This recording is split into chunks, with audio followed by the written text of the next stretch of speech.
ಶಾಂತಿ ಇಲ್ಲದೆ ಆಗಿದೆ, ಗಲಭೆಗಳಾಗಿದೆ, ಜನರಲ್ಲಿ ನೆಮ್ಮದಿ ಇಲ್ಲ.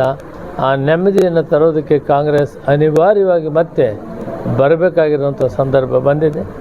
ಕಾಂಗ್ರೆಸ್ ಬರೋದಕ್ಕೆ ನಾವೆಲ್ಲರೂ ಮುಖಂಡರು, ಅಧ್ಯಕ್ಷರು, ಕಾರ್ಯಾಧ್ಯಕ್ಷರು ಮತ್ತು ಬ್ಲಾಕ್ ಕಾಂಗ್ರೆಸ್ ಅಧ್ಯಕ್ಷರು, ನಾಯಕರು ಎಲ್ಲರೂ ಸೇರಿ ಆ ಕೆಲಸವನ್ನು ಮಾಡ್ತೀವಿ. 30 ವರ್ಷಗಳ ಇತಿಹಾಸದಲ್ಲಿ ಶಾಂತಿಯನ್ನು ಕಾಪಾಡಿ ಎಲ್ಲರನ್ನೂ ಅಣ್ಣ ತಮ್ಮಂದರಾಗಿ ಬಾಳಿಕೆ ಬದುಕುವಂಥದ್ದು ಮಾಡಿ ನೆಮ್ಮದಿಯಿಂದ ಇರುವಂಥ ವ್ಯವಸ್ಥೆಯನ್ನು ಮಾಡಿಕೊಂಡು ಬಂದಿದ್ದೆ ನಾನು. ಮುಂದೆ ಅಂಥದ್ದೇ ವ್ಯವಸ್ಥೆ ಆಗಲಿ, ಎಲ್ರಿಗೂ ಒಳ್ಳೆಯದಾಗಲಿ, ಎಲ್ಲ ಚೆನ್ನಾಗಿರಲಿ ಅಂತ ಹಾರೈಸ್ತೇನೆ. ಮತ್ತೊಂದು ಕಾರ್ಯಕ್ರಮ ಕೋಟ್ಲಿಂಗೇಶ್ವರಕ್ಕೆ ಹೋಗಬೇಕಾಗಿದೆ.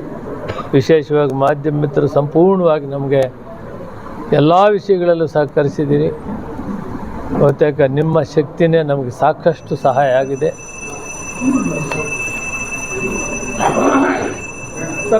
ಈ ಭಾಗದಲ್ಲಿ ಕಾಂಗ್ರೆಸ್ಸನ್ನು ಮತ್ತೆ ಉಳಿಸಬೇಕು. ಶಾಂತಿ ಇಲ್ಲದೆ ಆಗಿದೆ, ಗಲಭೆಗಳಾಗಿದೆ, ಜನರಲ್ಲಿ ನೆಮ್ಮದಿ ಇಲ್ಲ.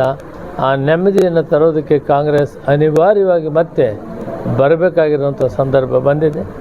ಕಾಂಗ್ರೆಸ್ ಬರೋದಕ್ಕೆ ನಾವೆಲ್ಲರೂ ಮುಖಂಡರು, ಅಧ್ಯಕ್ಷರು, ಕಾರ್ಯಾಧ್ಯಕ್ಷರು ಮತ್ತು ಬ್ಲಾಕ್ ಕಾಂಗ್ರೆಸ್ ಅಧ್ಯಕ್ಷರು, ನಾಯಕರು ಎಲ್ಲರೂ ಸೇರಿ ಆ ಕೆಲಸವನ್ನು ಮಾಡ್ತೀವಿ. ತಮಗೆಲ್ಲ ನೀವು ಜಾಸ್ತಿ ಹೇಳ್ತೀರ, ಅದೇ ಬಂದಿರೋದು ಕಷ್ಟ.